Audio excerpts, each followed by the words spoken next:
문화의 상달에 노력하여 국민한테 엄숙히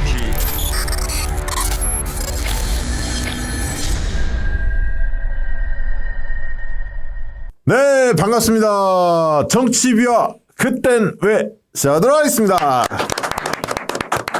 자, 늘 함께하는 분들이시죠? 네, 최강욱 의원 자리에 있고요. 예, 안녕하십니까. 네, 장인수 기자 자리에 있습니다. 네, 안녕하십니까. 장희수입니다. 네, 다들 뭐 수거 대상의 핵심 명단엔 다 빠진 분들입니다. 녹화할 때마다 느끼는데 왜 이렇게 항상 컴컴한 옷을 입을까?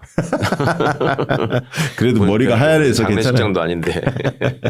자, 그때는 왜 정치비와 그때는 왜는 장인수 기자가 진행하는 저널리스트 또 최강욱 TV, 박시영 TV가 함께하는 방송입니다. 잘 나올 때 조회수하고 잘 안 나올 때 이렇게 좀 희비가 있던데 많이 봐주시면 고맙겠습니다. 내용들은 다들 좋아하시는데 이게 좀 본인들이 관심 있을 때 많이 보고 그렇지 않을 때 좀 흥미가 떨어지는데 이 정도 했으면 많이 했어요. 이제 이거 쌓아놓고 어차피 주제 선정도 못하면서 맨날 그만해 이제. 아이 그 대선 때까지 해야지 대선 때까지. 아니 대선 때까지 뭘 더 그냥 찾아보시면 되지. 다. 네. 자, 얼마 안 남았으니까 여러분들 많이 도와주셔야 돼. 그래야 이 방송이 지속될 수가 있습니다.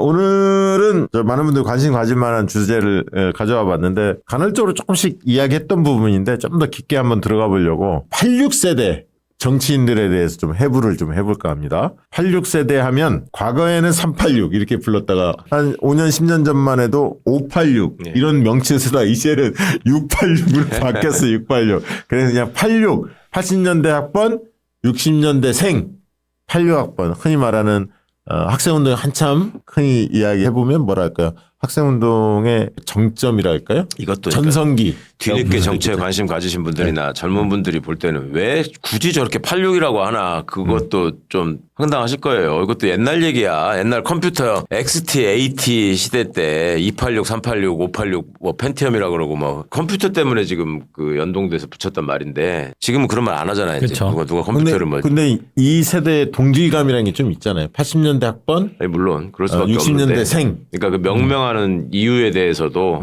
잘 모르시는 것 같아요. 장 기자님 알아요? 그 286, 386 아, 그럼요. 응? 네, 286, 386, 486, 586까지 자기 어릴 때 있다가 그거 이제는 썼어요? 펜티엄으로 넘어오고 이랬죠.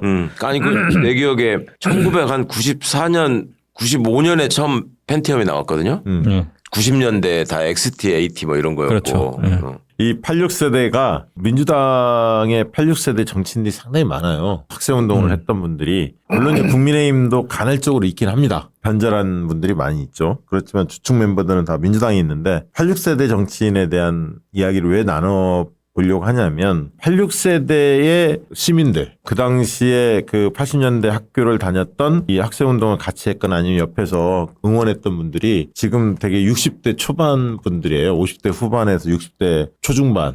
근데 이 60대 초중반이 이번 대선에서 굉장히 중요한 역할을 하실 겁니다. 60대 초중반이. 과거 60대와 또 다르거든요. 이 시민들 60대 초중반에 이 80년대 대학을 다녔거나 고등학교를 다녔던 이 세대에 흔히 말하는 87년 6월 민주화 운동의 주역이었던 이분들이 이번 대선에 굉장히 중요한 역할을 하실 건데 이분들이 보기에도 같은 동년배인 86 정치인들에 대해서 하고 싶은 말이 많이 있더라고요. 만나보면 우리는 이렇게 건강에 열심히 사는데 86 정치인들이 좀 더 잘해줬으면 좋겠다. 괜히 그 86세대 정치인들 욕 먹는 거를 옆에서 보면 본인들이 약간 치욕감 같은 걸 좀 느끼는 거예요. 예, 왜 그럴 수 우리 있죠. 86세대가 그 당시에 그렇게 열심히 살았는데 이 후배 세대들에게 욕 먹어야 하냐. 정치인들 똑바로 해라. 맞습니다. 더 잘해야 한다. 네, 이런 맞습니다. 얘기를 많이 해요 사실. 그리고 스타 정치인들이 굉장히 많았잖아. 86 정치인들 중에서. 예. 흔히 말하는 잘 나가는 정치인들. 그런 분들이 많았는데 최근에 그렇게 좀 빛을 발하는 이런 분들도 많이 있고 해서 마음이 많이 아픕니다. 그래서 이 86세대 정치인들의 특성이 뭐고 이분들의 공과 과가 무엇이며 이들의 문화를 좀 짚어보면서 어떻게 좀 바뀌었으면 좋겠는지 86 정치인 세대들에게 하고 싶은 말 조언을 좀 드리고자 오늘 코너 주제를 좀 가져와 봤습니다. 우리 장 기자님 하면 86세대 정치인 하면 대표적으로 어떤 분들이 좀 떠오르나요? 이인영, 우상호, 뭐 임종석 대표적이죠, 뭐. 예. 자, 학생회장 주요 서울에 있는 대학의 뭐 학생회장이거나 뭐 전대의장. 전대협이나 뭐 이렇게 했던 대표적이죠. 뭐. 대표적이죠. 그 저는 한때 기자가 처음 됐을 때 예. 이들이 좀 잘 됐으면 좋겠다. 그리고 이들이 대선 후보가 됐으면 좋겠다. 왜냐하면 국민의힘도 그렇고 보수 정당도 그렇고 민주당도 그렇고 대선 때가 되면 외부에서 네. 누군가를 데려와서 이렇게 대선 후보를 만들려고 하는 게 늘 대선 때마다 있거든요. 그렇죠, 그렇죠. 그 이제 성공한 사례가 윤석열이죠. 근데 그 전까지는 다 실패했어요. 저는 그거를 기본적으로 안 좋다고 보거든요. 검증되지 않은 사람을 인기가 있으니까 딱 데려다가 대선 후보로 만들어서 짠 한다. 이게 약간 기만처럼 보이기도 하고 그래서 이인영이나 우상호 같은 정치인들이 어찌됐건 386의 핵심이잖아요. 예. 딱 386 하면 그래갖고 그때까지만 해도 이런 사람들 이런 정치인들의 이미지가 나쁘지 않았고 그래서 이런 사람들이 좀 대선 주자로 커서 뭔가 이제 비전을 제시하고 그랬으면 좋겠다라는 생각을 좀 했었죠. 양김 시대 이후에 민주진영의 희망이었죠. 뭐 네. 아주 뭐 새로운 인재 뭐 이런 식으로 해서 실제로 김민석 대통령 프로젝트를 했었지. 그 또래 사람들이 그 주변 사람들이 모여가지고 그래서 그게 이제 김민석 서울시장 출마하면서 이명박한테 지고 나서부터 이제 김민석 행보가 꼬이기 시작하면서 그렇죠. 그게 사라졌는데 실제로 김민석 의원이 96년에 들어왔나요? 그러면? 그렇죠. 그렇죠. 그때 많이 들어왔죠. 그때 96년에. 대거 수혈했지. 네. 아, 그때 뭐 30대 초중반 아니에요? 네. 96년이면? 네. 한 30대 중반. 30대 왜냐면 여기가 초중반에 84권이잖아. 그때부터 배치 단 거야. 이학번. 김민석 8이구나. 이인영 849. 저는 솔직한 얘기로. 그 나이 때 MBC 겨우 입사해서 1, 2년 차 기자 시작했을 텐데. 아니 그당 진짜 DJ가 없었으면 86세대 정치인들이 그렇죠. 뿌리 내리기가 쉽지 않았어요. 근데 DJ가 흔히 말하는 이 86세대 정치인들, 운동권 출신들과 제야에 있는 시민사회, 그때 이해찬 뭐 등등등 그렇죠. 그런 분들을 과감하게 수혈을 받았거든. 그러면서 동교동 중심으로 있었던 그 국회의원 흔히 말하는 동교동 어르신들 중심으로 있었던 이 문화를 조금 바꿔요. 학생운동 제야. 그래서 그 덩어리가 한 일부를 차지할 수 있도록 배려를 하거든. 그 DJ 공이에요, 사실. 그렇죠. 그리고 사실 많은 기대를 했죠. 했지. 예, 왜냐면 불과 얼마 전까지 진짜 학생운동하고 뭐 잡혀가고 뭐 이랬던 사람들이 고초를 겪었던 분들이니까. 쟤도 정치권으로 들어갔으니까. 그 똑똑했고. 예, 뭔가 바람이 불지 않을까 했는데 굉장히 인상 깊게 나빴던 게 그게 이제 첫 번째 뭐 콧바트렸다고 해야 되나 삐그덕거린 게 이제 임수경의 폭로였죠. 광주 가서 이제 룸사롱에서 술 마셨던 거. 그게 이제 사실은 그때부터 부정적 이미지가 좀 생기지 않았나 저는 싶어요. 그때부터. 제가 이제 그 상황으로 치면 86세대 일원으로서 그때 당시의 상황을 좀 반출을 해보면 저희가 이제 80년대에 변절한 정치인들을 굉장히 규탄했다고 민정당으로 전두환이 밑으로 기어 들어간 것들이 4.19 세대, 63세대에서 옛날에 학생운동 지도자라고 했던 자들이 거기 가서 뭐 받아먹으면서 사는 사람들이 많았었거든요. 그러니까 저렇게 학생운동을 하던 사람들이 저렇게 변질돼서는 안 된다. 숭고한 투쟁의 역사를 저렇게 팔아먹으면 안 된다. 그런 얘기들 참 많이 했었는데 제가 학교 다닐 때 집안 어른들이나 뭐 이런 사람들이 방학 때 내려가면은 대마다 잡혀갈까 봐 엄청 걱정하잖아. 그렇죠. 그리고 뭐 아버지가 교사시고 그러니까 이제 그때는 뭐 아들이 그러면 아버지도 다 자른다고 그러고 뭐 이럴 때니까 저를 설득한다고 어른들이 하는 논리 중에 제일 듣기 싫었던 게 저것들이 지금 뭐 굉장히 정의롭게 뭐가 있어서 그러는 것 같지만 저것들 결국 국회의원 되려고 저러는 거다. 나중에 보면 다 헛거다. 이렇게 말씀하니 정말 듣기 싫었거든. 결과적으로 보니까 다 또 그렇게 됐어. 이게 세상이 이게 참. 맞아요. 그때만 해도 약간 노동운동, 뭐 농민운동 이런 어떤 현장에 그렇죠. 많이 가는 거기서 분위기였는데 학생회장 출신들은 상대적으로 이제 정치권으로 바로 이렇게 수혈되는 경우들이 좀 있었죠. 그런데 이제 아까 장 기자님 얘기한 대로 그래도 젊은 피를 수혈했기 때문에 기대가 컸죠. 기성 정치권하고 좀 다를 거다. 초반에는 잘했어요. 제가 볼 때 초반에는 약간 신선한 느낌도 있었어요. 그래서 많은 분들이 주목도 했고 저 개인적으로 이제 노무현 대통령 도왔습니다만 그때 이제 김근태 노무현 할 때 경선 때 상당수의 그 86세대 정치인들이 김근태 의원님을 좀 지지를 했었죠. 네. 근데 이제 결국 노무현으로 결국 경선 승리가 이렇게 이루어졌고 근데 그 뒤에 사실은 2004년 열린우리당으로 노무현 대통령 탄핵될 때 대거 그때 또 운동권들이 두 번째 수혈이 돼요. 첫 번째는 DJ에 의해서 집단적으로 들어왔고 그때는 대개 이제 전대협 의장 뭐 상징적인 그렇죠. 총학생회장 중심으로 들어왔다면 2004년에는 경선을 뚫고 네. 많은 분들이 진입해요. 그게 이제 뭐 대표적으로 정청래, 정봉주 막 이런 분들이 그렇죠. 대거 들어오죠. 총학생회장 아니었던 사람들이 많이 들어오죠. 네, 맞아요. 정확히 아니죠. 몸값이 상대적으로 좀 낮은 사람. 네. 총학생회장 아니었던 사람들이 여기저기서 암약하면서 돈을 많이 벌어가지고 지금 귀가 좀 따가울 것 같은데 진짜 총학생 출신이 많아요. 제가 이제 대충 찾아봤는데 한 20-30명 넘게 되는 것 같아요. 정확히 쉬어보진 굉장히 않았죠. 많아요. 왜냐하면 이인영, 뭐 임종석 아까 우상호 얘기했지만 송영길, 김민석, 송갑석 예전에 전 의원이죠. 기동민, 뭐 그다음에 최인호 이런 전 의원들도 있었고 최재성, 김태년, 뭐 서영교 그다음에 이제 조금 후배격으로 뭐 김영진, 윤건영, 박홍근, 한병도 이런 분들도 다 총학생회장 출신들이에요. 굉장히 많습니다. 그 외에도 많고요. 천준호 뭐 이런 분들도 있죠. 그래서 학생회장 출신들에 대한 어떤 기대 상당히 컸는데 보면 좀 이렇게 전투형도 좀 있고 잘 싸우는 스타일도 있고 좀 실무형도 있어요. 왜냐하면 학생운동 하셨던 분들이 정무 감각이 좀 뛰어나고 일 처리가 좀 깔끔하다. 예를 들면 회의 같은 것도 잘 주재도 하고 실무자들하고 어떤 미션도 구체적으로 주기도 하고 뭐 리더십이 좀 있거든요. 그러다 보니까 어떠한 당대표가 들어서더라도 민주당 내 86세대의 국회의원들이 많기도 했고 숫자적으로 많기도 했고 뭐 예를 들면 사무총장이나 아니면 무슨 뭐 정책위 의장이라든가 무슨 간사 뭐 주요 뭐 일을 맡기려면 전략기획 위원장이라든가 대변인이라든가 막 이런 일을 맡길 때 86세대들을 주요하게 기용을 많이 일단 했어요. 뭐 총학생회장을 해보고 그러니까 말을 잘하지.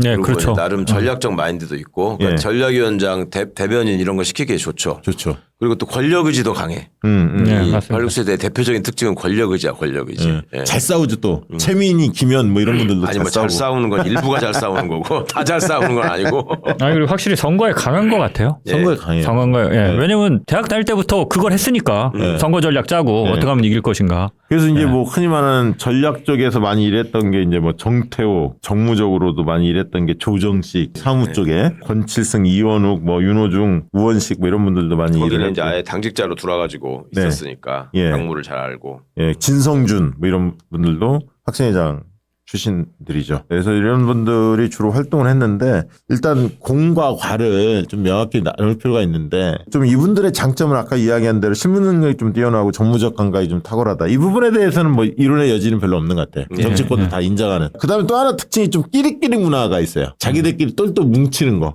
그래서 개파 흔히 말하는 파벌 여기 좀 능숙합니다. 대표적인 게 이제 뭐가 있을까요? 실제로 지금은 이제 요 학생운동 출신들이 민주당의 주인이라고 생각하죠, 자기들이. 예전에 보면 김근태 의장님이 장관할 적에 계급장 띄고 뭐 토론하자 이렇게 예, 예. 하고 노무현 대통령하고 하여튼 사이가 별로 그렇게 좋은 원만한 편이 아니었잖아요. 그렇죠. 그때도 그 배경을 들어가 보면 학생운동 출신들이 족보 없이 들어온 노무현 대통령을 좀 무시하는 경향이 있었지. 그때도. 맞아요. 네, 맞아요. 그 짓을 지금도 하고 있지. 이재명 후보한테. 맞아. 똑같아. 예, 똑같아 마인드가. 그거 진짜 똑같네. 그러면서 왜냐하면 노무현 대통령이 당시에 이제 핵심 보좌관들이 안희정, 아니죠. 이광재, 네. 그리고 이제 이호철 선배 이제 거기는 총학생회장들이 아니거든요. 아니었고 다. 이호철을 이제 변호하면서 사회과학을 그 공부도 했고 그러면서 이제 사회에 대한 눈을 떴다. 그 얘기를 노무현 대통령이 스스로 하셨거든. 아니, 친노그룹이 딱 봐도 대통령인데도 불구하고 그때 제가 이제 막 출입을 했으니까 네. 비주류예요. 그냥 감수성 자체가 비주류야. 예, 예. 예, 그러니까 기자들이 전화를 해도 취재하는 응대 방식부터 달라요. 친노와 그 이 386 정치인들은 386 정치인들은 기본적으로 그래도 기자라는 존재를 어느 정도 인정하고 파트너고 뭔가를 해야 된다라는 이렇게 정치적으로 접근해야 된다는 열린 우리당이지만 그게 기본적으로 있어요. 386 의원들은 기자 친화형이구나. 그나마 그 당에서 친노 그룹은 언론은 안 좋아하지. 그냥 아예 언론은 개혁해야 돼. 그냥 개혁도 아니고 그냥 무시. 그냥 딴 세상에 사는 사람들.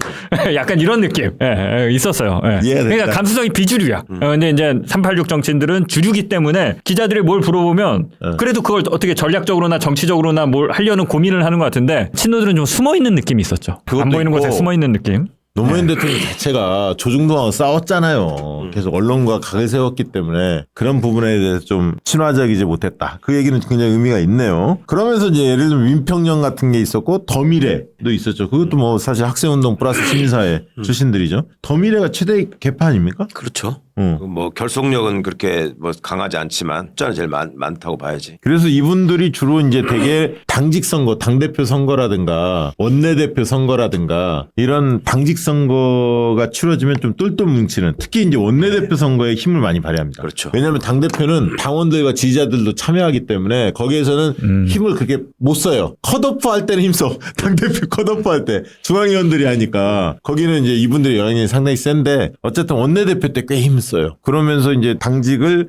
좀 독식하는 이런 흐름도 나타나기도 했었습니다. 이런 특징이 좀 있었고요. 단점은 공부를 잘 안 해. 특히 경제를 잘 몰라. 이게 문제야. 정치는 아는데 경제를 잘 몰라. 실물 경제 경험해 본 적이 없거든. 네. 월급을 받아본 적도 잘 없고 다 빵에 갔다 오느라고. 네. 그리고 뭐 주식 투자나 부동산 투자를 해본 거는 진짜로 없고. 네. 그건 어찌 보면 좀 금기시 죄악시하는 그런 마인드가 좀 있고. 그 되게 이제 부인 잘 만나서 먹고 사는 문제 좀 해결한 분들도 있어요. 부인이 일부 또 전문직 네, 종사하시면서 그런 것도 있는데 서비스 마인드가 좀 부족해요. 그것도 저는 지적하는데 왜냐하면 돈을 벌어본 분들은 고개를 숙일 줄 알거든. 자영업 하시거나 맞아요. 서비스업에. 근데 그런 거 한 번도 안 해보고 무슨 시민단체 활동하시다 바로 들어오신 분들도 많이 계세요. 네. 그런 분들이 좀 그런 마인드 좀 부족해요. 서비스. 아니 시민단체 있다가만 와도 괜찮은데 이 학생 회장 출신들은 일단 기본적으로 목이 뻣뻣해요. 목이 뻣뻣하고 어디 가면 대접받길 바라고 맞아. 어디 가면 내가 주목받아야 돼. 이게 이제 스타병이나 이 연예인병 비슷하게 워낙 대학 다닐 때부터 20대 중반 이럴 때부터 주목받던 스타들이었잖아요. 그렇죠. 그 세계에서. 23살, 4살짜리들이 외신 기자회견을 했으니까. 그러니까.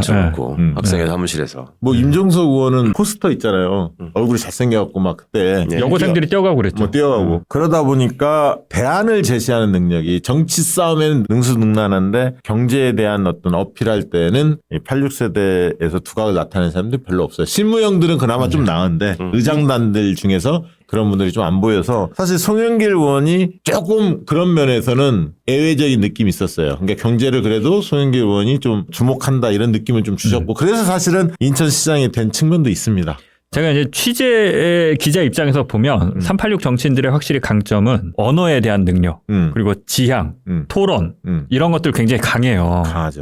그래서 이제 확 끌어당기는 게 있어요. 선동력 있죠. 가치를 갖고 얘기하면 대화도 잘 되고 근데 이제 지자체장으로 가거나 기관장으로 가거나 하면 구체적으로 사업을 할 때 보면 그 업계에서 실무를 하다가 넘어온 사람들이 대중들 앞에서 이걸 홍보나 말은 잘 못하더라도 일을 할 때는 조금 정치인들이 좀 전문성이 떨어지는 게 아닌가 싶은 느낌을 받을 때가 있어요. 그러니까 하다못해 자기 기업체를 하다가 정치권으로 들어왔어. 이렇게 만나서 얘기를 해보면 정말 세부적인 디테일한 부분에 있어서 이걸 내가 어떻게 해결했느냐를 얘기하는 부분들이 있어요. 근데 이제 386 정치인들은 그게 없죠. 담론으로 가거나 지향으로 하거나 이 방향이 맞고 논리적으로 이렇게 되겠지만 이렇게 가야 된다는 건 있지만 거기서 발생하는 아주 작은 문제들을 그럼 어떻게 해결하고 넘어갈 것인가에 대한 게 사실은 그런 고민이나 그런 부분들이 좀 상대적으로 약하지 않은가 이제 그게 전문성일 수도 있는데 그런 걸 좀 느낄 때가 있어요. 그러니까 이제 그런 거에 대한 그러니까 전략적 마인드가 있고 판을 많이 잘 읽으려고 하고 보려고 또 노력도 하고 그런 거는 장점인데 반드시 따라붙는 부작용이 이제 정치공학에 자꾸 빠진다는 거지. 맞아요. 맞습니다. 그거야. 어떤 상황을 그 전에 학생운동할 때 86세대들이 비판받는 게 이제 너무 이념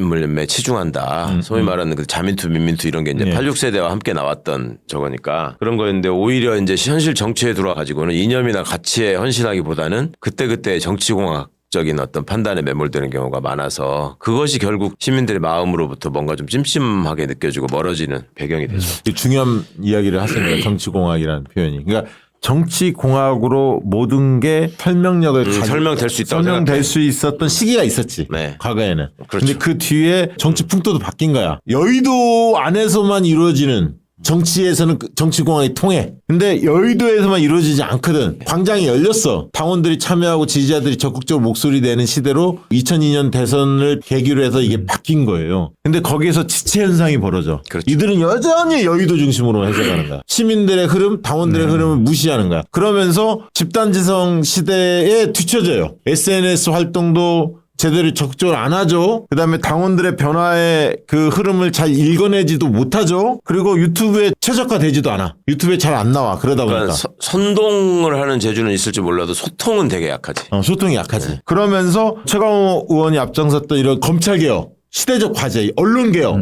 이런 부분에 앞장서지도 안 합니다. 그리고 한편으로는 좀 권위의식이 여전히 존재해. 권위적인 문화가 있어요. 수직적 문화 있잖아요. 시대 변화에 둔감해요. 둔감해. 네, 그리고 기본적으로. 그러면서 이재명 대표 같은 분들, 학생운동 안 했던 분들을 약간 경시하는, 무시까지는 아니지만 약간 경시하는 문화가 있어요. 그러니까 본인들이 다수인 것도 맞고 당내 주류인 것도 맞는데 그런 식의 얘기들을 이렇게 한 번씩 그런 마음을 들킨다고. 그러니까 이제 제가 지금 생각나는 결정적인 장면 중에 하나가 예전에 제가 왜 원내대표 최종 후보 경선에 포함돼가지고 한번 세상을 놀래게 한 적이 있잖아요. 네. 이런 황당한 일이 있나 했던 때가 있었잖아. 그냥 적어낸 거잖아, 사람들이. 그때 이제 처음으로 민주당이 계파별로 누구를 후보로 내세워가지고 선거운동을 한 다음에 원내대표를 뽑은 게 아니라 그냥 교황선출 방식으로 자기 선호하는 후보를 적어내서 해보자. 근데 그럼에도 불구하고 여전히 그 계파는 움직였죠. 움직여서 그때 후보로 막 그러니까 파이널에 4명이 올라간 사람이 박홍근, 박광원, 이원욱, 저 이렇게 4명이었다고. 그랬어요.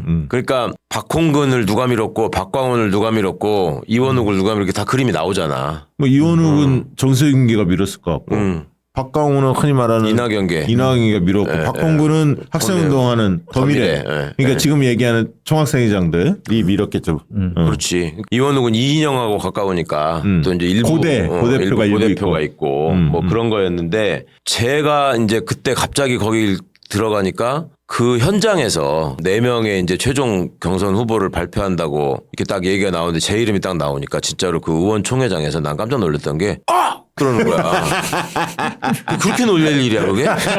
그렇게 놀래. 그러니까 좀 황당한 일인 얘기인데 것 그렇다고 해서 거기서 몇 명이서 비명까지 지를 일은 아니야. 그냥 눈이 좀 커지고 끔찍한 거지. 뭐 그 사람들이. 이렇게 생각해야 되는데 그러니까 그때 이후로 아 자기들이 모르는 계파가 만들어져 있구나라고 충격을 받은 것 같아요. 그러면서 철험회가 더 뭐랄까 사람들한테 이렇게 철험회 이 왕따 같은 거 있잖아 문화를 그렇게 더 그랬는. 그러니까 약간 이게 경원시하면서 아 저희가 생각보다 세네. 센 계파구나. 우리가 밀리겠네 이런 생각을 한 것 같아. 그러다가 결국은 제가 이제 마지막에 박광원, 박홍근 중에 상대적으로 더 개혁적인 얘기를 했던 개혁적으로 보였던 박홍근을 지지하면서 박홍근이 된단 말입니다. 원내대표가. 그러면 통상적으로 사람들이 얘기할 때 박홍근은 어떻게 원내대표가 됐나? 그러면은 일반적으로 아니 철험회가 밀어줘서 철험회 표로 된 거 아니야? 이렇게 일반적으로 다 생각했단 말이에요. 그런데 그 뒤로 박홍근 원내대표가 당 내에서 저만 나 몰래 저는 한 번도 그 얘기를 못 들었는데 나중에 내가 그 얘기를 전해 듣고서 아 그랬어? 그랬는데 사람들이 이제 다 언론도 그렇게 분석을 하고 뭐 이런 식으로 하니까 그게 좀 안 좋았나 봐 본인이. 내가 철험회 때문에 된 거냐고 이렇게 얘기를 하고 다녔다는 거야. 그래서 내가 한번 언제 정식으로 만나서 그 부분을 규명을 하려고 했는데 아직 내가 기회가 없어서 지금 이렇게 시간이 갔는데 방송을 하시잖아요. 더 큰데 이게. 그러니까 하여튼 정치 기관에 진정한. 그래가지고 이게 도대체 무슨 마인드로 제가 왜 저러고 다니는 거야? 내가 이제 그렇게 생각을 했는데 지금 생각해 보면 본인은 그런 거였던 것 같아요. 내가 더미래랑 이런 최대 계파에서 밀어서 됐는데. 밀어서 된 거지. 무슨 내가 처음에가 최강 때는 된 거 아니다. 된 건 아니다. 뭐 그런 생각을 할 수도 있을 것 같아요. 근데 그만큼 지표가 없었기 때문에. 아니 근데 진짜 궁금해. 왜 이렇게 검찰 개혁이나 언론 개혁 이런 중요 담론에 대해서 이렇게 적극적인 목소리를 안 낼까요? 과거에 군부 독재 시절에 그렇게 맨 앞에서 싸웠던 분들이 나는 사실 그게 좀 이해가 안 그게 됐어요. 이제 1차원적으로 얘기하는 건 뭐냐면 경찰을 어떻게 믿냐. 이게 이제 있어요. 왜냐하면 예전에 학생운동할 때 끌려가서 두드려 맞고 경찰들한테 직접적으로 당한 거는 경찰한테 더 많이 당했거든. 그렇지. 그러니까 이제 경찰에 대한 뿌리 깊은 불신, 트라우마 이런 게 하나 있고 또 경찰을 무시하는 것도 있지. 그렇죠. 그러니까 뭐랄까 경찰은 그냥 흔히 보는 상대고 자기들이 볼 때 검사는 좀 만나기 어려운. 그러니까 내가 볼 때는 검사나 이런 것들이 훨씬 흔한데 그럴 거 아니야. 입장이 다르잖아. 그러니까 그게 좀 뭐랄까 좀 더 특별하게 보이고 특이하게 보이고 그렇죠. 그러니까 정치를 하면서 자기가 검사 인맥을 만드는 게 자기한테 유리하지 불리하지 않다고 생각하는 거야. 그래서 의식적으로 자꾸 걔들이랑 친하게 지내려 그래. 그런 경향이 있다는 것도 제가 그때 좀 느꼈고 그리고 또 하나는 이제 아까 말씀드린 정치공학적 분석의 고질병. 지금은 때가 아니다. 검찰 개혁을 앞세우면 이렇게 했을 때 우리가 나중에 선거에 대선 때 불리하다. 불리하고 도움이 안 된다. 이런 거죠. 그러면 아예 까놓고 지금 이러이러한 점에 비춰볼 때 아직은 시기상조라고 생각한다. 뭐 이렇게 얘기를 하고 그러면 우리가 이러이러한 거를 다져가지고 언제 이걸 합시다. 지금은 아닙니다. 라고 얘기를 하라고 그랬거든 내가. 그러니까 지금 아니면 언젠지를 얘기해라. 지금이 아니다고만 얘기하지 말고. 근데 그 말은 또 못해요. 이게 저도 동의하는 게 이제 그런 거죠. 어차피 조사 받을 거면 경찰서 나가서 조사 받는 것보다 중앙지검 뭐 어디 특수부 이런 데 나가서 조사 받는 게 기왕 받을 거면 그게 더 뽀대나 보이는 거야. 예, 그게 있어요. 확실히 있고. 언론개혁 관련해서는 저는 어떤 걸 느끼냐면 근본적으로 이 사람들이 언론이랑 척지는 거를 너무 싫어한다. 예, 심지어 조중동조차도. 그러니까 이런 거 많이 봤어요. 앞에서는 조중동을 욕해. 탄도리들 많이 들어갔던 그때 국회에서 예, 다들. 맞아요. 조중동은 우리 적이야. 맞아. 다들 그런 분위기가 있어요. 열린우리당에. 맞아. 예. 근데 뒤에 취재하는 자리 가보면 조중동 기자들이랑 친해. 맞아요. 예. 그거 정확하게 보셨어요. 그리고 속 깊은 얘기 많이 해요. 그러니까 근본적으로 거래도 해, 거래도. 네, 거래도 많이 해요. 그러니까 노무현 대통령이 얼마나 외로웠겠어 정말. 그러니까 이게 분명히 뭐 친노 그룹이나 뭐 민주당의 핵심에서 나온 정보인데도 조중동이 단독을 한다고 그렇죠. 그거예요. 이렇게 앞으로 말이나 지향이나 이런 것들은 되게 번지르르 하고 멋져요. 그것만 보고 있으면 대한민국 잘 될 것 같아. 저런 정치인들이 정치하면. 근데 정말로 이게 자기가 하는 말과 자기가 실제로 했던 의정 활동이나 정치 활동이나 어떤 이런 것들이 일치가 됐느냐를 보면 특히 다른 부분은 안 내놓고 대언론 관계에 있어서는 굉장히 저는 불일치하는 경우를 많이 봤어요. 그게 제가 그 현역에 있을 때 좀 제일 놀랬던 부분이에요. 그러니까 그거를 정치적 역량이라고 생각하더라고. 네. 나는 조중동하고도 말이 통하고. 그러니까 소통하는 게. 걔들이 또 내 말을 듣는다. 뭐 이런 게 자신의 어떤 상당한 정치적 역량, 포용성 뭐 이런 거라고 생각하고 정치는 또 그렇게 하는 거라고 생각하고. 근데 그거는 철저하게 착각하고 계신 거예요. 네. 기자들이 어떻게 의원을 취재해서 보고하는지 진짜 언론사에서 일주일 한 달만 제대로 저기 생활해 보시면 기자들한테 정치인이 무슨 인간적으로 친해지고 뭐 어떻게 됐다 그런 거 없습니다. 그런 거 없어요. 진짜. 조금 더 적나라하게 얘기하자면 장인수 기자가 예를 들어서 조중동 기자라고 치고 아니 세계일보 기자였으니까 세계일보 기자에서 어떤 의원을 그 취재를 하잖아요. 네. 취재를 하면 밥 먹다가 화장실 몇 번 갔는지 화장실 가서 1분 있었는지 2분 있었는지 3분 있었는지 다 보고 합니다. 다 보고 이게 무슨 인간적인 신뢰가 있는 관계에서 그렇게 해요? 요새도 다르지 않을 거예요. 그러니까 밥 먹고 술 먹으면서 그걸 다 기억하는 거잖아. 그걸 왜 그렇게 하느냐. 거기서 우리가 공격할 포인트가 없을까. 기사를 만들어낼 뭐가 없을까. 이것 때문에 그렇게 하는 거지. 아니 뭐 사찰할 일이 있습니까? 기자가 저기 뭐 국회의원을 정치인을. 그런데 그 팩트들을 그렇게 하면 위에서는 그 정보 보고들을 다 모아요. 네. 그래서 진짜 그 기사로 만들기도 해요. 의원은 밥자리에서 술자리에서 이런 안 좋은 버릇이 있네. 그게 이제 정보를 축적시켜가는 과정이거든요. 그런 것들 좀 아셨으면 좋겠어요. 권위적인 문화 얘기를 했는데 이분들이 있잖아요. 학생회장 출신들이 과거에 2004년에 국회의원 된 다음에 술자리에 보면 학생회장 출신들이 쭉 앉아 있는데 가운데 상석은 전대협 의장 출신으로 그렇죠. 예, 배려한다고. 그런 게 있지. 배려인지 모르겠습니다만 뭐 이인영 의원이라든가 그러니까 이런 분들이 그런 게 조금 아니, 조금 배려를 안 해줘도 지가 가운데 자리를 찾아가서 그러니까 그게 어떤 순간인가는 자연스러울 수 있는데 어떤 자리에서는 의원이 오히려 말석에 앉아서 기자들이나 어떤 거기 있는 사람들이랑 소탈하게 소통하는 모습을 보여주고 그런 게 또 필요할 수도 있거든요. 네. 근데 이제 항상 그게 있어요. 아무튼 내가 주목받고 내가 장석에 있어야 되고. 예. 저는 뭐 사실 개인적으로 좀 아쉬운 게 이인영 장관, 임종석 비서실장은 이제 문재인 정부에 계셨잖아요. 임종석 비서실장은 뭐 상징적인 인물이었고 또 이인영 의원도 통일부 장관을 했는데 사실 윤석열 정권의 이 폭정에 대해서 이인영 장관은 예를 들면 남북 문제에 대해서 사실 공개적인 발언들을 안 하셨거든요. 뭐 여러 이유가 있었겠지만 싸워야 할 때 좀 싸워줬으면 하는 아쉬움이 있죠. 임종석 실장도 마찬가지. 물론 이제 여러 재판에 연루돼 있기도 했었습니다. 임종석 실장은 뭐 고초를 겪은 건 사실이지만 그런 것들이 이제 어쨌든 좀 아쉬움이 늘 있었고요. 개인적으로 저는 생각하기에는 그 아쉬움 중에 하나가 4대 개혁 입법을 그때 이제 치열하게 노무현 정부 때 하겠다라고 했었잖아요. 근데 그때 이제 그 386 정치인들을 지지하는 기자가 아닌 시민의 입장에서 보면 그때 무슨 얘기가 있었냐면 그래서 국가보안법 하나 못 없애면서 그렇죠. 그거에 그렇게 고초를 받고 억울한 대접을 받고 억울한 취급을 받고 그것 때문에 엮여서 끌려가고 여전히 그걸로 고통받는 국민들이 있어서 저 사람들이 들어가면 그래도 그거 하나는 없앨 것 같은데 라는 기대가 있었는데 결국은 못 없앴잖아요. 네. 이게 저는 항상 작용이 있으면 반작용이 있다고 보는데 86세대 정치인에 대해서 시민들이나 갖고 있는 기대감이 그러니까 결국은 효용성이라는 표현을 요새 많이 쓰는데 못 느낀 거예요. 저 사람들이 뭘 했지? 나한테 뭘 해줬지? 기대를 했다가 이제 그렇죠. 예, 꺾인 거니까. 하니까 더 효용감을 못 느끼는 하다못해 거지. 그러면 뭐 경제를 발전시키고 이런 거 그래 운동권이니까 못한다 쳐 그러면 국가보안법 하나 잘 없앴나? 그러니까 그거를 어떤 보수 정당 바짓가랑이를 붙잡고 읍소를 하든 뭐 힘으로 찍어 누르든 아니면 고도의 정치 공학을 발휘하든 시민들 입장에서는 결과를 보는 거거든요. 근데 못 없앴어. 그럼 뭐 경제는 좋아졌나? 잘 모르겠어. 그 반대급부로 민주당 안에서 정확하게 항상 나오는 게 보면 그래서 저는 이재명이 뜨는 거라고 생각해요. 여기서 굳이 뭐 이재명 얘기를 하는 게 맞는지는 모르겠는데 아니 맞는 말이에요. 그거. 결이 다르거든요. 네. 뭔가 작지만 자기가 하겠다라고 한 거를 저 사람은 성과로 보여주네. 해내죠. 예. 근데 386은 정확하게 반대예요. 86세대 정치인들은 말은 화려해. 문제 제기는 어쩌? 한데. 야 저걸 듣고 있으면 저 장밋빛 미래 지향 대한민국 선진국 되고 좋아질 것 같아. 근데 뭐가 됐어? 그래서 너희들이 다수당도 되고 180석도 하고 노무현 정부 때 155석 과반도 했는데 열린우리당이. 근데 매듭 못 짓죠. 저 진짜 시골에 있는 성남시에서 아무도 안 시골은 알아주지만 아니야. 변방. 여의도에서 봤을 때는 변방에서 뭐 모라토리엄 선언하고 뭐 무료 생리대 나눠준다고 하는데 하네? 저 사람은 깜짝 놀랐죠. 그러니까 죄송한데 쟤는 자기가 하겠다고 한 걸 하네? 근데 여기는 국가보안법 하나를 못 없앴어. 그거 하나는 쉽게 할 줄 알았는데 이 차이로 그러니까 이재명 대표가 지지를 받는 부분이 잘난 것도 있지만 기존 민주당 안의 핵심 주류인 86 정치인들에 대한 실망감에 대한 반작용이라고 저는 좀 해석을 해요. 그거가 있고 또 이제 국힘이나 조중동 놈들이 아주 간교하게 이용하는 그 위선의 프레임이라는 게 있잖아요.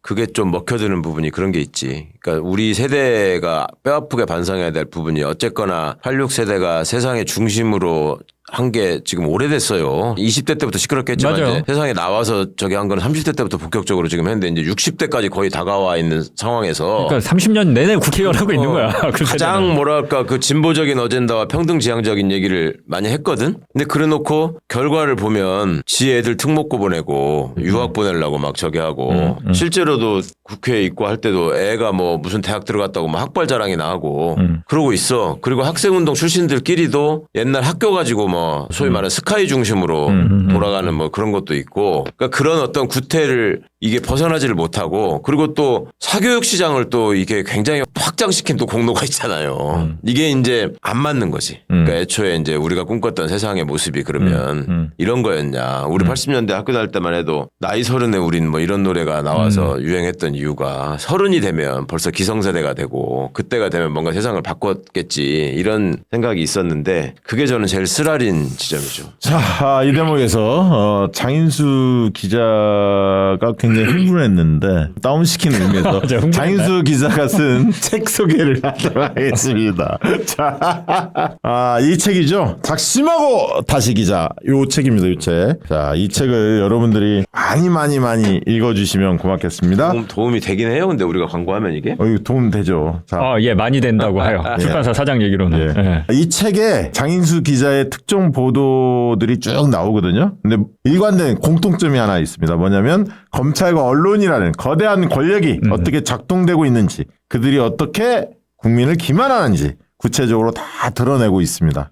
팩트에 기반하고 있고요. 그중 대표적인 사건이 바로 검언유착과 고발 사주입니다. 이건 또 뭐 최강욱 의원하고도 관계 있는데 이 사건의 중심에 바로 한동훈이 있습니다. 한동훈이 최근에 정계복귀 선언을 했죠. 슬슬 나오고 있습니다. 사실 한동훈을 둘러싼 수많은 문제와 논란이 있지만 검언유착 사건 하나만 놓고 보아도 한동훈은 정치인으로서 자격이 없죠. 한동훈은 국민이 먼저라고 하지만 정말 그럴까요? 채널A가 먼저고 이동재가 먼저 아니었나요? 검언유착과 고발사주 사건을 자세히 들여다보면 정말 개탄스럽기 짝이 없습니다. 언론과 검찰, 검찰과 언론, 그리고 국민의힘이 가진 총체적 문제가 이 사건에 고스란히 녹아들어 있기 때문입니다. 이들이 대한민국을 어떻게 박살내고 있는지 궁금하다면 이 책 작심하고 다시 기자 이 책을 꼭 읽어보시기를 강력히 추천드립니다. 이 책에서 검언유착과 고발사주 사건의 시작부터 진실을 추적하는 과정, 사건 이후의 이야기, 그리고 이 사건이 대한민국 사회에 남긴 의미까지 모두 잘 다루고 있습니다. 많은 분들 구매해 주시기 부탁드립니다.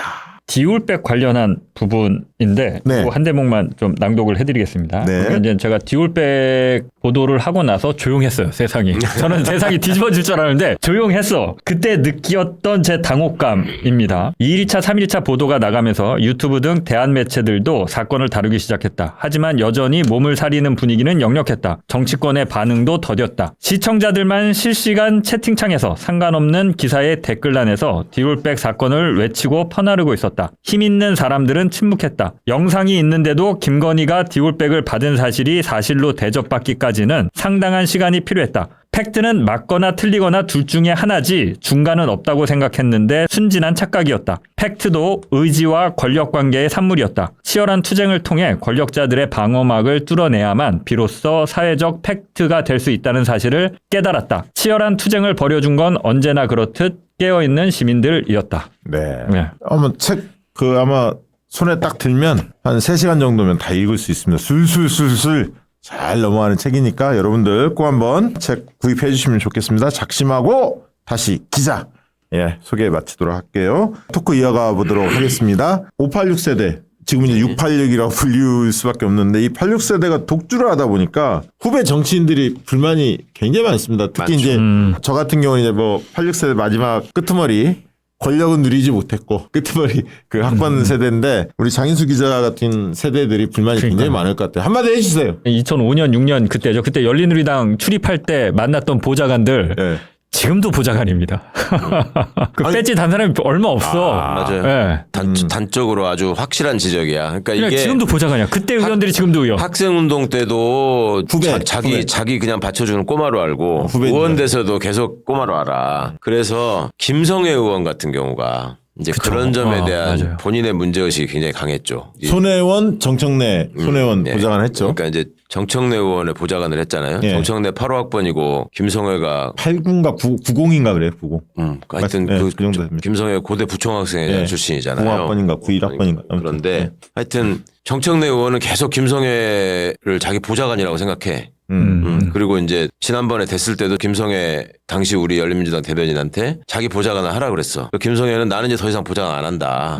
그리고 이제 자기 어떤 그 영역을 만들기 시작했어요.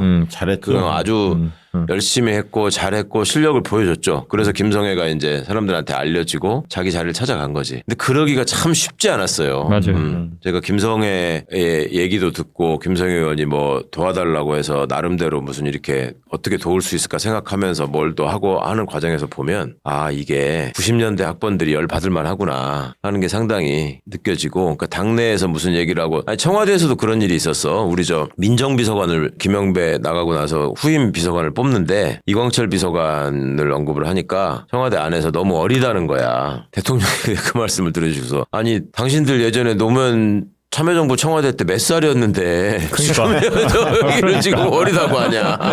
그게 너무 맞는 말이거든. 뼈 때리는 말이다. 그런 인식이 계속 이제 있죠. 네. 아니 근데 시대적인 한계도 있는 것 같아요. 90년대 세대는 다른 쪽에서 수혜를 봤어요. 사회적으로 보면 그러니까 그 방송, 네. 연애, 문화 쪽에 강점이 있지. 그러니까 이게 뭐냐면 80년대는 치열하게 투쟁하던 시기였고 예, 그 맞아요. 결과물로 90년대 활짝 이 어떤 문화산업이나 방송이나 이게 꽃피웁니다. 예. 그러네. 그래서 그냥 보면은 네. 90년대 스타 연예인들이 똑같이 지금도 유재석 강호동이 90년대 다 들어와서 그렇죠. 떴던 뭐 신동엽이니 네. 90년대 스타들이 50대 여기서는 가지고 다 여기서도 여전히 스타들이에요. 예. 그 이후 스타들이 안 키워졌어. 이게 그러니까 약간 방송, 그다음 연예계, 문화 혹은 또 뭐 영화 뭐 이런 걸 수도 있고 일률적으로 할 수는 없지만 이쪽에서는 90년대 학번들이 그래도 수혜를 받았어. 네, 수혜를 받은 건 맞아요. 근데 이제 정치이나 또 어떤 권력 관계로 보면 386들이 이제 빨리 아니, 그러니까 사라지지 않으면 힘들 거라고 보는 게 냉정하게 보면 저는 90년대 학번들의 경쟁력이 떨어진다고 봅니다. 떨어진다고 봐요. 경쟁력보다는 제가 생각하는 건 뭐냐면 그 밑세대 그러니까 지금 50세 전후에 이 나이대 있는 90년대 학번들을 보면 어떤 느낌이 드냐면 개별적으로 굉장히 뛰어난 분들이 많아요. 근데 잘 뭉치지를 못해. 그러니까 86세대는 끼리끼리 이렇게 동지의식이 있어. 서로 손을 잡고 같이 헤쳐나가려는 흐름이 있는데 이 90년대 학번들 지금 50대 초반부터 40대 한 후반 요 세대는 결속력이 좀 떨어지죠. 결속력이 떨어져. 그러니까 뭉치질 못해. 개별적으로 보면 똑똑해. 근데 지금 이제 재선 삼성그룹들이 그런 분들이 꽤 많아요. 그러니까 80년대 학번들은 서로 이렇게 좀 끌어주고 밀어주는 그런 분위기가 좀 있는데 90년대 학번들은 제가 봐도 좀 경쟁적이더라고. 쟤하고 나하고 라이벌이야. 내가 좀 더 나아. 뭐 이런 생각을 좀 많이 하는 것 같아요. 이제 그 중에 이제 뭐 전재수도 뭐 사실은 89학번인가 89학번인가 그렇죠. 그렇죠. 89학번이지. 89학번이고 박주민은 조금 후배고 이게 전재수, 박용진이 뭐 강병원, 박주민 뭐 이런 친구들이지. 그렇죠. 나중에 이제 김용민까지 그런 세대가 있죠. 정치인들 이재정 뭐 이런 분들이 이게 있는데. 이제 시대가 낳은 어떤 무게감이 확실히 이제 86세대 정치인들이 그 무게감, 중량감이 느껴지죠. 그 시대가 낳은 어떤 그 인물들이니까. 근데 90년대는 이제 정치권에선 그게 없고, 제가 봤을 때는 90년대나 그 젊은 세대를 보는 시선이나 평가도 그 뭐랄까 부당한 것 같아요. 그러니까 저만 하더라도, 그러니까 제가 90년대 정치인을 보면서 하는 생각인데, 네. 뭐 했지? 뭐 했다고 뺏짓한 거지? 86세대를 보면서는 그런 생각을 안 했던 것 같아요. 어른들조차도 86세대를 보면서 아 그래 대학 때 학생회장 하고 숨어 다니고 도망쳐 다니고 고생했지. 이제 기선 정치권으로 들어와서 잘 한번 해봐. 이런 게 있었다라면 그게 없는 상황에서 역사적인 시대적 배경이 없는 상황에서 그냥 아니 계급장 떼고 붙으면 한 거 뭐 있는데 당신. 언론들도 마찬가지고 이런 시선들이 좀 있는 것 같아요. 기회를 주기보다는 일단 먼저 검증부터 하려고 하고. 그러니까 이게 젊은 사람들이 뭐 달 때 항상 문재인 정부 때도 뭐 누구 뭐 청년 뭐 시키려고 했다가 한번 그 문제된 적이 있잖아요. 네. 아니 뭐 한 거 있다고 그 사람을 그 자리 주냐. 네. 그런 좀 엄혹하죠 평가가. 네. 이분들이 포스트 86세대가 좀 성장을 더 많이 했으면 좋겠고 과감한 도전이 필요해요. 민주당에도 인위적인 세대 교체를 할 수는 없지만 40대 중후반 그리고 50대 초반 이런 분들 뭐 많으면 50대 중반까지도 나이대가 형성이 되는 것 같은데 50대 중반부터 40대 중반 요 세대가 굉장히 중요한 세대거든요. 그들이 86세대가 해내지 못했던 측면을 해내야 한다. 그래야 민주당이 좀 더 건강해질 수가 있어요. 그렇죠. 그래서 그리고 86세대 중에서 나는 사실 정치적 상상력이나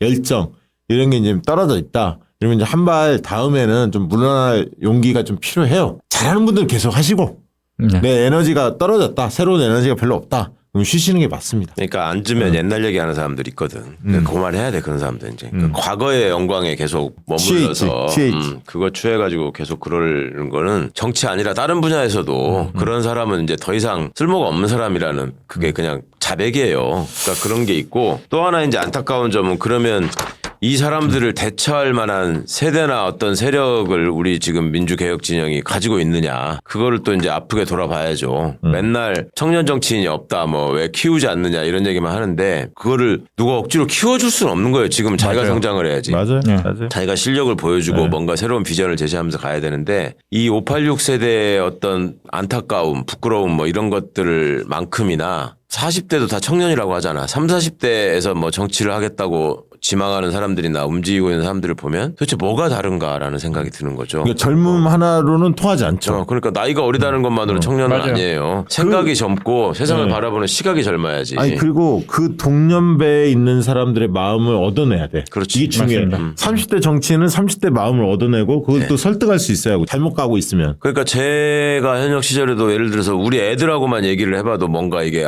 내가 늙었구나 싶을 때가 많이 있잖아. 예. 그리고 애들이 들려주는 주변 얘기를 통해서 이런 고민들을 어떻게 해결해내야 되고 어떻게 실천해야 되는 생각이 들 때 젊은 정치인들하고 이렇게 얘기를 해보면 거기서 좀 나는 내 나름대로 인사이트를 얻고 싶은 거지. 이 친구들은 아무래도 거기서 가까우니까 예. 좀 저기 하겠지. 그러면 나보다도 모르는 경우가 꽤 많았어. 그러니까 예. 심지어 아이돌 이름도 모르고 예, 예. 그러면은 나이만 어리지 애늙은이들이야. 그렇지, 그냥 그렇지. 당내에서 주류가 누구고 어디에 가서 친하게 지내야지 내가 다음 공천에 유리한가. 뭐 이 정도 생각만 하고 이게 몰려다니고 그리고 젊을 때일수록 어떤 정의감이 충만해가지고 싸움에는 굉장히 투철해야 되고 네네. 그다음에 팩트를 체크하고 거기서 자기 입장을 정하는 것도 아주 분명하고 정확해야 되거든요. 근데 대충 언론이 분위기 잡으면 거기 쓸려가는 경우가 많아요. 그래가지고 계속 민주당 까는 뭐 보도가 나오면 그걸 종합해가지고 우리가 당내에서 뭐 이런 목소리를 내겠습니다. 뭐 이런 식으로 기자회견하고 거기 오히려 이용당하는 거지. 그렇지. 그게 무슨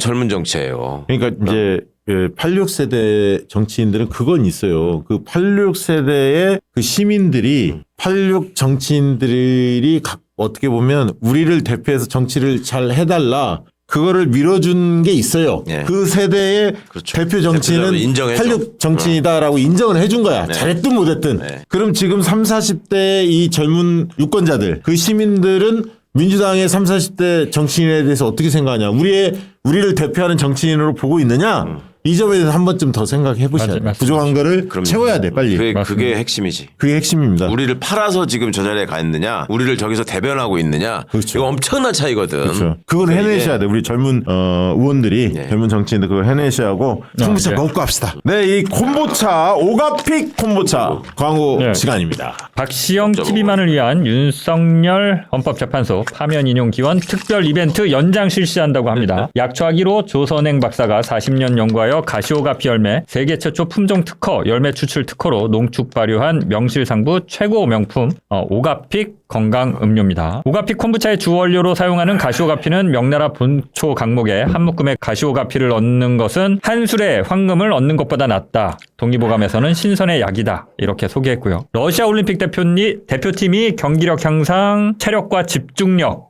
이 필요한 또 뭐 우주 비행사 훈련할 때 또 특수부대 이런 데서 이 오가피를 복용했다는 사실이 과학 학술지를 통해서 발표되기도 했습니다. 가시오가피 효능으로는 면역력 강화, 자양 강장, 만성 피로 회복. 만성 피로 회복 저 요거 좀 느껴요. 요새. 저는 숙취 해소, 갈증 해소. 술을 안 먹으니까. 지난주에도 말씀드렸지만 요거 대표님이 저희 사무실로 보내주셨거든요. 이명수 기자랑. 하루에 2개씩 하루에 2개씩 요새 먹고 있는데 네. 예. 제가 약간 에너지가 돌아요. 활력이. 딴 건 모르겠고. 그리고 하나 더 말씀드리면 밤에 잘 때 항상 화장실을 2-3번씩 가거든요. 예. 요새 안 가요. 오, 그래요? 네. 요거 먹고 나서 안 가요.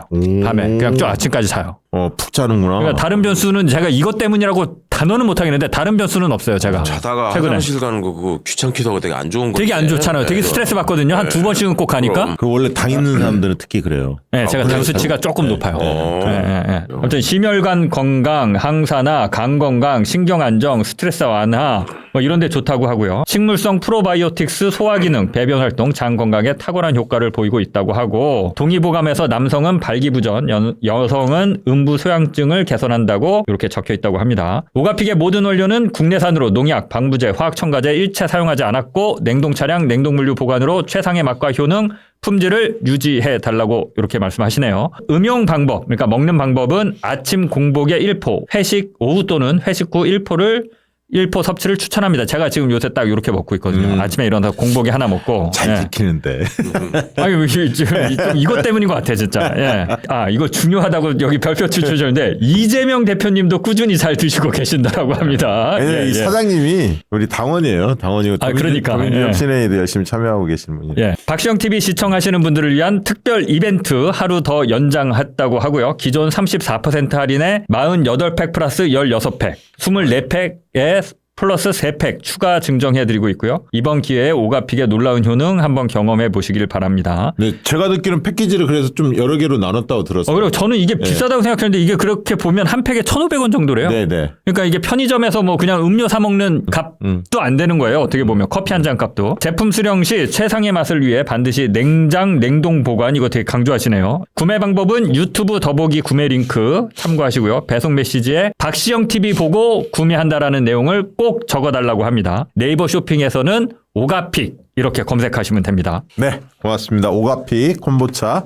맛 못 보신 분들 꼭 한번 구입해 보시기 얼음 떠 바랍니다. 있어도 맛있다 이거. 맛있다니까 이거. 냉동으로 해도 괜찮고 냉장으로 해도 시원하게 드셔도 좋습니다. 자, 드셔보시기 바라고요. 이제 마무리 좀 해봐야 할 것 같은데 86세대에게 좀 주문하고 싶은 거 끝으로 한 말씀씩 듣죠. 예.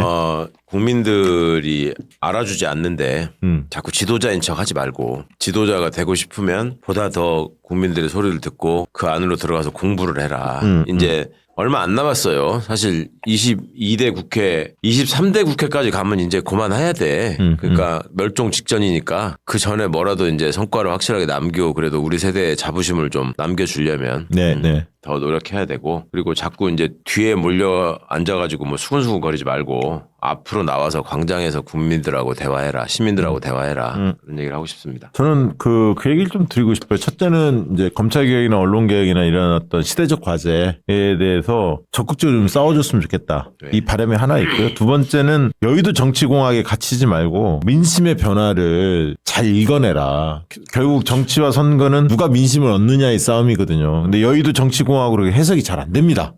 그리고 무엇보다 당원들의 정서를 좀 잘 알았으면 좋겠다. 이제 당원 주권 시대로 접어들었기 때문에 당원들의 마음을 잘 읽지 못하면 궤변을 하기 딱 좋은 상황이에요. 낡은 정치인, 시대에 뒤처진 정치인이 되지 않도록 여러분들이 부단히 노력해 주십사. 그런 말씀 드립니다.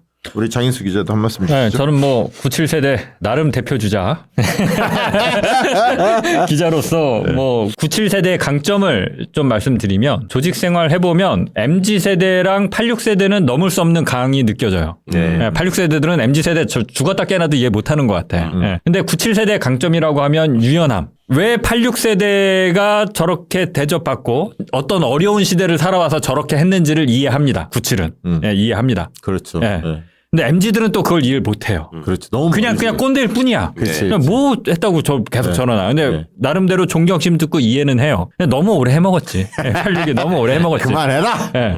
근데 97은 뭐 걸출한 시대적 인물은 없을 수 있겠지만 아무튼 그런 유연함, 소통 능력, MZ들을 이해하려고 하는 또 나름대로의 노력 이런 것들이 있습니다. 그게 시대적으로 보면 어찌됐건 97세대도 그 당시에 90년대 학번들이 X세대라고 그래서 기성 언론이나 이런 걸로부터 쟤네들은 예의도 없고 옷도 이상하게 입고 행동하는 것도 이상하고 껄렁껄렁하고 이런 비판을 많이 받으면서 컸었거든요. 20대 때. 그래서 어떤 젊은이들의 변화나 이런 것들을 좀 용인하고 이해하려고 하는 그런 것들도 있고 기술 변화에 있어서도 아날로그 시대에서 90년대 이제 디지털로 다 넘어오기 시작하지 않습니까? 네, 네. 그러니까 아날로그의 감수성, 디지털의 감수성을 다 이해할 수 있는 굉장히 폭넓은 이런 감수성을 갖고 있다. 그래서 장점이 굉장히 현대사회에서 많을 수 있는 그 세대고 그런 것들이 아까 말씀드렸지만 다양한 창의력이 요구되는 문화, 예술, 방송, 연예 이런 쪽에서는 나름대로 또 90년대 학번들이 계속 좀 활동을 하고 있다라고 보고 근데 다만 정치권이나 이 사회 권력이나 어떤 이런 권력적인 측면에서 보면 공짜로 얻어지는 건 없다.